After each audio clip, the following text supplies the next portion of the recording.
temen aku tuh mau buat lewat situ. Udah lewat situ, yang awalnya cuma kabut biasa, nggak angin biasa, akhirnya kita naik. Nah, kita naik ke situ, temen aku juga udah kelihatan pada kelelahan di situ. Akhirnya kita jalan lagi. Nah, udah mulai di pertama sih aku nggak ada pikiran macem-macem ya, tapi ketika dia berhenti terus badai ikut berhenti, nah situ pikir aku udah aneh. Jadi pikir aku jadi rubah kalau beliau tuh kayak lagi ritual gitu. Soalnya apa ya, hal yang dilakuin dia tuh berkali-kali, bukan sekali tadi doang. Terus aku paksain buat masuk tenda, buat siapa tahu kalau aku dengan rebahan di situ bisa tidur.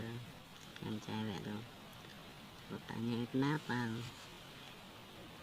nyari tisu mas, aku pilek.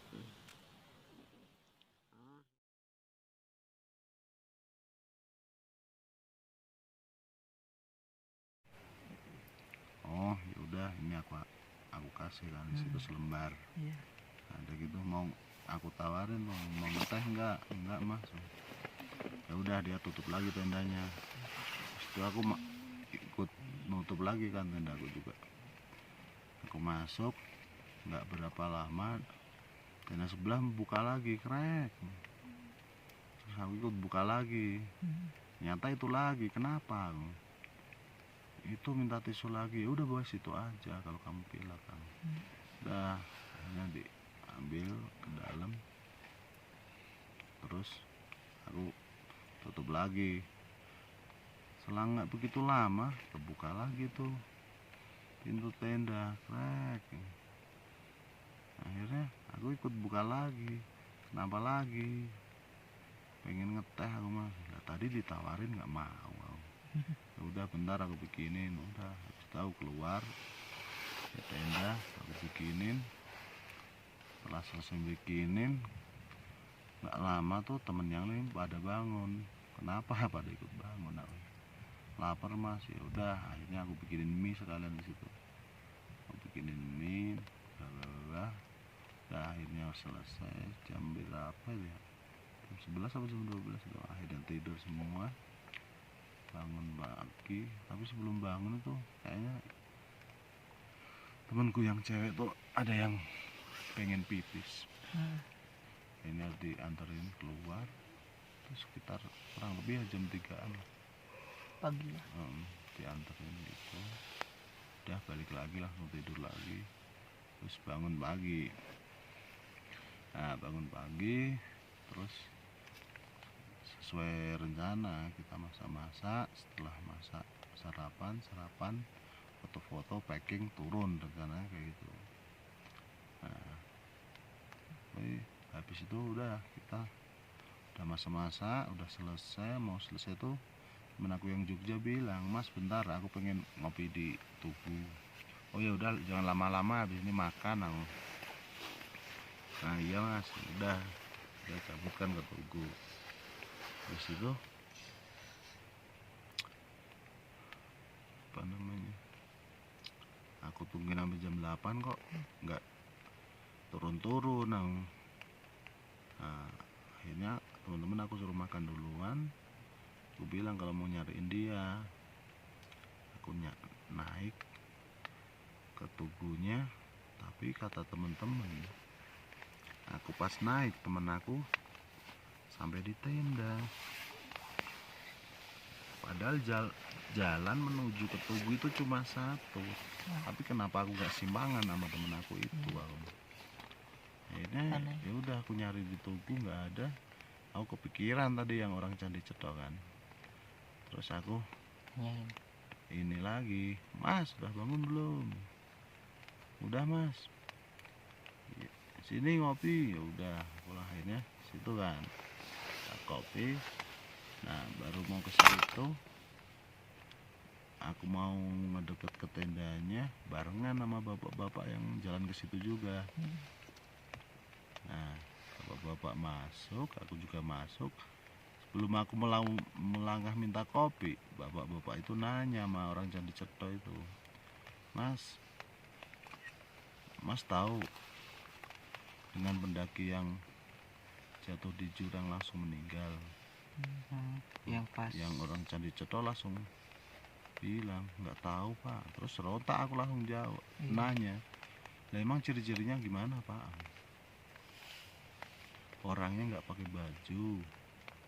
Loh, jangan-jangan yang kemarin pak. Aku serontak pikiran kayak gitu. Loh, masnya kenal? Ya nggak kenal pak, tapi kemarin sore saya emang papasan sama orang ciri-cirinya seperti itu. Aku, ya udah mas, ayo samperin. Udah, aku samperin itu, ayo mas, aku ngajak orang Candi Cetro itu. Terus dia pakai sepatu, lanjut kita ngikutin. Entah kenapa tuh aku grepe-grepe ke kantong. Loh, aku ternyata bawa HP. Akhirnya aku rekam lah itu, mulai dari Tugu itu kan. Nah, aku rekam itu dari sampai di situ. Aku nanya sama bapaknya, aku nggak tahu bapaknya itu. Bahkan aku nggak sempat kenalan di situ. Aku taunya dia, aku pikir kan dia tim sarpalan. Kan dia udah bawa apa, besi sama tali. Mungkin kan mau evakuasi kan. Aku kan niatnya emang pengen bantu kan.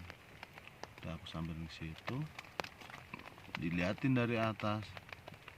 Di mana pak? Itu mas. Aku liatin, loh bener pak, itu yang kemarin. Aku yakin mas, iya pak. Terus bapaknya turun gitu duluan ke bawah. Terus aku nawarin yang orang Candi Cetro tadi, mas sampean aja yang turun, aku nggak berani. Soalnya aku pakai sendal. Enggak, mas aja. Aku juga nggak berani mas aja yang turun. Udah, akhirnya aku berani-beraniin tuh. Padahal aku mayat itu, aku tuh apa ya, udah trauma. Aku nggak tahu kenapa ya, rasanya tuh gilo itu bahasa Indonesia apa ya, intinya pokoknya trauma, antara trauma sama itu. Pokoknya aku tuh kalau ngeliat mayat bakalan kebayang terus. Makanya aku nggak mau lihat kayak gitu. Tapi entah kenapa tuh kemarin tuh aku nggak ada rasa was-was atau apa lagi. Jadi intinya aku pengen bantuin bapak-bapak itu buat naikin ke atas kan, bapaknya bilang. Akhirnya aku beraniin tuh turun buat gitu. Soalnya itu emang batu kerikil-kerikil kayak gitu jalannya. Jadi kalau aku sampai kepleset ya paling aku ikut ke tebing. Makanya aku turun pelan-pelan itu sambil ngeliatin sekeliling ada pohon. Jadi ketika aku kepleset aku bakal loncat ke pohon itu. Udah aku turun, ternyata bener orang yang kemarin. Jadi posisinya dia tuh lagi apa ya, pegangan pohon cantigi itu. Mungkin kalau dia nggak pegangan itu udah langsung jatuh ke tebing itu. Orang sampingnya itu tebing dalam. Nah itu ya udah, aku ngobrol sama bapak-bapak itu. Terus aku ceritain apa yang aku temuin kemarin. Di situ rencananya mau aku bantuin ngangkat buat ke atas, ngapain nggak ke jalur biar tim SAR gampang evakuasinya. Akhirnya aku suruh orang Candi Cetro buat ngambilin hammock di tendaku. Nah diambilin, ternyata temen aku ada yang nganterin satu. Nah situ dianterin di situ. Terus aku minta tolong lagi buat nyari temen yang buat bantuin ngangkat ke atas. Tapi temen aku amat orang Candi Cetro itu nyari bantuan di sekitar apa, Tugu tuh, di puncak itu nggak ada yang mau. Pada Takut paling juga. Nah akhirnya ya udah, kita tuh aku ngobrol-ngobrol lagi sama bapaknya di situ. Terus ngobrol-ngobrol, aku pikir aku bakalan salah kalau aku evakuasi tapi aku nggak pakai peralatan lah. Jadi takutnya malah sidik jari aku tuh malah nempel semua di situ, malah dikira tersangka kan. Akhirnya oh ya udah, yang penting kita ini aja Pak, apa titip pesan nama pendaki yang pada turun. Enggak Mas, tadi aku justru malah udah dapat info ini dari pendaki yang turun. Oh berarti udah ada yang laporan ke base camp? Udah. Ya udah, akhirnya kan aku udah tenang. Ya udah Pak kalau gitu gimana? Ya udah kita balik aja nunggu bantuan tim SAR. Nah bawa itulah balik gitu. Ayo kita balik aja. Dia baru bilang gitu kan, aku noleh ke arah dia, udah nggak ada dianya. Iya bapak itu. Terus temen aku kan udah di atas tebing itu kan. Temen aku juga nggak ngelihat dia tuh kalau lewat di depan dia gitu. Orang jelas-jelas dia di atas tebing itu, aku di bawahnya. Nah terus aku naik, aku lihat sampai ujung ke Tugu itu nggak ada dia di situ. Akhirnya ya udah, aku ngajak langsung tenda, ngajak teman-teman makan. Terus ini aku tuh juga nggak sempat makan di situ, hanya bungkus aja buat aku. Akhirnya udah sesuai rencana, kita foto-foto, packing, turun. Udah gitu aja sih. Berarti sosok bapak itu sebagai petunjuk aja gitu ya? Ya nggak tahu sih. Tapi setelah kejadian itu aku telusurin, aku emang pengen tahu siapa orang itu. Terus aku kan kalau dilihat dari kronologi yang laporan itu Pak Jarwo, berarti orang itu yang sama aku kemarin itu Pak Jarwo. Aku telusurin itu di situ. Ternyata Pak Jarwo itu kan emang relawan di situ kan, sebagai relawan ranger Gunung Lawu.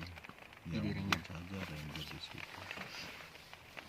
Nah tapi aku korek-korek lagi infonya, ternyata Pak Jarwo sendiri juga pernah dikabarkan hilang di situ.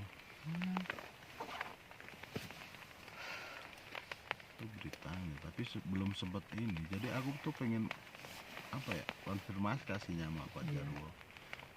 Jadi Pak Jarwo itu awal mulanya dapat info itu dari siapa dan di mana gitu. Biar jelas. Tapi ketika aku udah sekarang udah dapat kontakannya, tapi dia nggak mau jawab. Tapi ya udahlah, makanya aku juga aslinya nggak mau bahas hal-hal ini lagi. Takutnya malah jadi dikiranya apa gitu. Iya, Soalnya emang aku sendiri juga belum bikin video klarifikasi kan. Nah, itu, kurang lebih kayak gitu. Berarti Mas pas turun diinterogasi? Kalau pas turun enggak sih. Soalnya kan aku emang kemarin darurat juga, temen aku udah nggak kuat. Akhirnya aku nggak mungkin kalau lewat Cemoro Kandang lagi. Akhirnya kita sepakat buat lewat Cemoro Sewu. Sampai base camp Cemoro Sewu pun emang rombongannya almarhum lagi pada diinterogasi di situ. Tapi rombongan aku emang kayak seolah-olah dibikin lolos di situ. Jadi ada banyak polisi di situ, tim SAR nggak nanya sama kita gitu. Ya udah berarti kan seolah-olah pintuku kebuka. Di situ kan aku jalan ke Cemoro Kandang kan. Nah di situ juga aku pikir bakal diinterogasi habis-habisan di situ kan. Soalnya kita bakalan ngambil di situ, sama KTP ku juga di situ kan. Saksi juga. Nah udah gitu ya, kalau saksi sih apa ya, enggak lah, soalnya kan udah ada yang lapor. Kecuali belum ada yang lapor kan. Kalau saksi malah lebih detailnya kan ke Pak Jarwonya kan. Itu aku pas ngambil, aku beli rokok dulu di situ tuh, mikir aku tuh ntar kalau sampai ditanya-tanya gini-gini harus kompak jawabnya. Mikir lama di situ, udahlah ntar kalau ada apa-apa aku yang jawab. Udah akhirnya orang teman-teman juga udah pada kelelahan, mesti harus balik ke Semarang kan. Nah ada itu ya udah, kita akhirnya tuh masuk ke situ, padahal di situ relawan banyak banget, sama ambulan udah standby 3 apa 4 itu. Yang kita masuk, aku pikir bakal ditanyain dulu, enggak, ternyata aku permisi pak, udah monggo bablas ke parkiran. Di situ wah berarti ntar paling kalau udah ambil KTP bakal ditanyain, aku pikir gitu. Iya.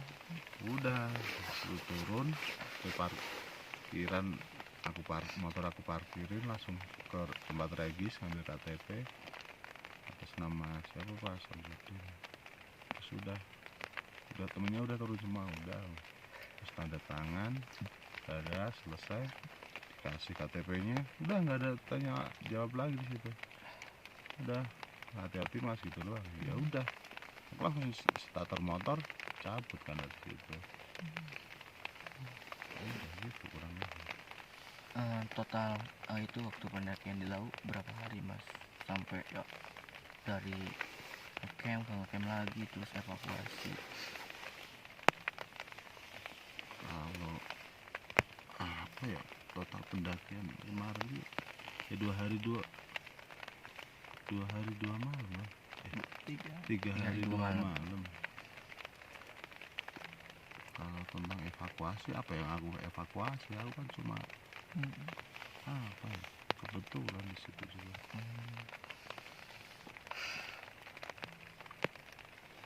Kalau kata evakuasi itu bukan ini aku lah, orang aku juga nggak bergelut di bidang itu.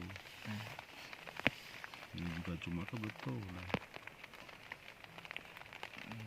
Intinya ini pengalaman Mas Udin lah ya.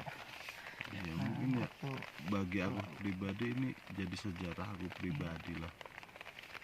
Soalnya apa ya, siapa yang tahu orang bakal meninggal besok kan.